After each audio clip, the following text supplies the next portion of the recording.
All right, let's go ahead and answer these questions from 6 all the way until I think question 10. And then in the next video, we'll go over the law of sines and cosines.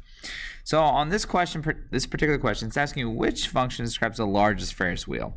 So one of the big things here is you're looking at interpreting the amplitude, and you're also interpreting what is meant by the midline, which is that plus 26. So of all these Ferris wheels, we can think of what is the radius and also what is the height. So you can think of it as which Ferris wheel is the highest height.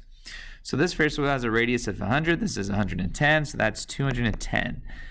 Okay, that's as high as it goes.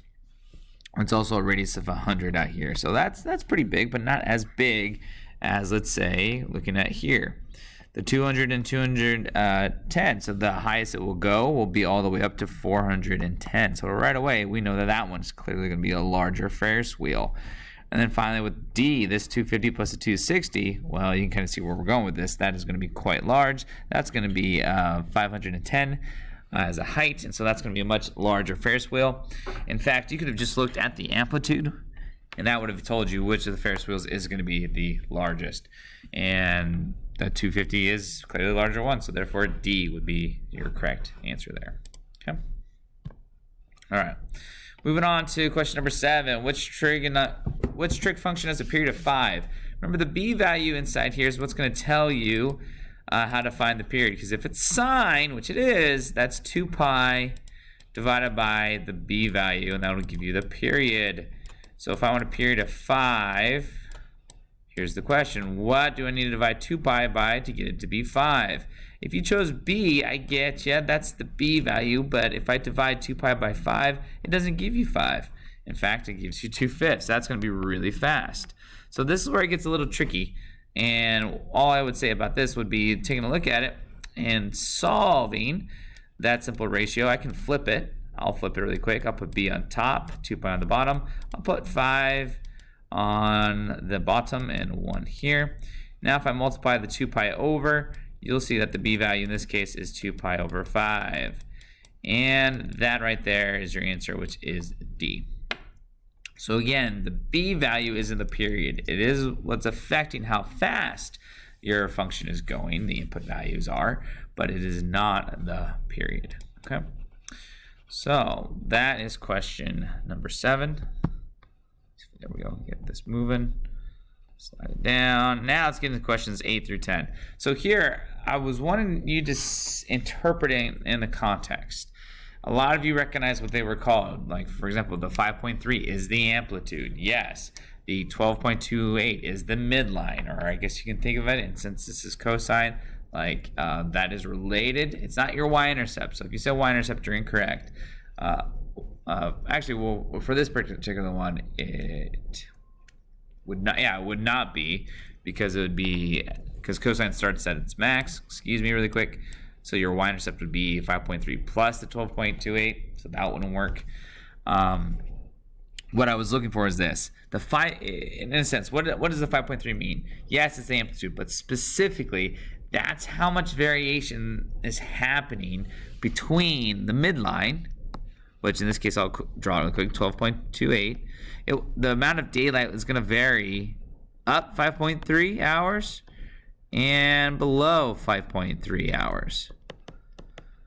That is basically what that means, is there's variation. This is the average amount of sunlight in Scotland. It's the midline. Think of it as the middle. So if you use the term average, that will work.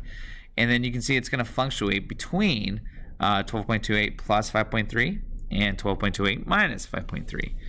Yeah, let me make sure I write that a little clear.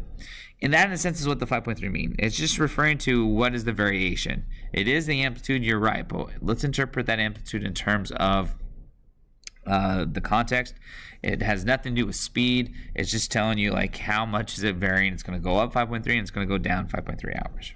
Okay. Now the next part, 2 pi over 365. The simple answer we're looking for is, what does that mean? It just means that the period, or if we want to interpret in this context, the period is 365 days. That's how long this cycle is. This model is showing you it will repeat 365 days. Or in other words, every year you're going to see this daylight model come back to it. come back to where it originally started. That's it. That's all we wanted to interpret it as. Some of you were trying to think of it as like, hey, this is the rate. This is how fast it's going. It has nothing to do with it. It is specifically referring to the period. Now, if you're wondering how we got the period of 365 days, remember, this is 2 pi. 2 pi divided by b gives you the period, right? So the question is, okay, this is the b value. 2 pi over 365 is the b value. But if I plug that in, notice what happens. 2 pi over 365, the 2 pi's cancel and you're left over with 365. So that's why that is just simply the period, or in other words, in this context, the amount of time it takes for the model to come back, or to the model is showing a full year's worth of data. Okay. And finally, what does this mean? We've kind of hinted at it. That's the average amount of hours that is in Scotland for this model. If you just said it was a midline, it's not going to fly. Basically, what we're looking for is that's what it's fluctuating around. You're going to see an average amount of daylight of 12.28. That is basically all we're looking for there. Does it mean you're going to have exactly 12.28? There will be times, yes, but not always. It's just fluctuating around that amount. So if you use the term average, you're onto something. So a lot of you kind of interpreted the 5.3 with the 12.8, 12.28. That's totally fine. I'm good with that. If you had to use both of those to explain them, that's totally fine. And there you have it. Those are questions up to question 10. In the next video, we'll go over law of sines and cosines.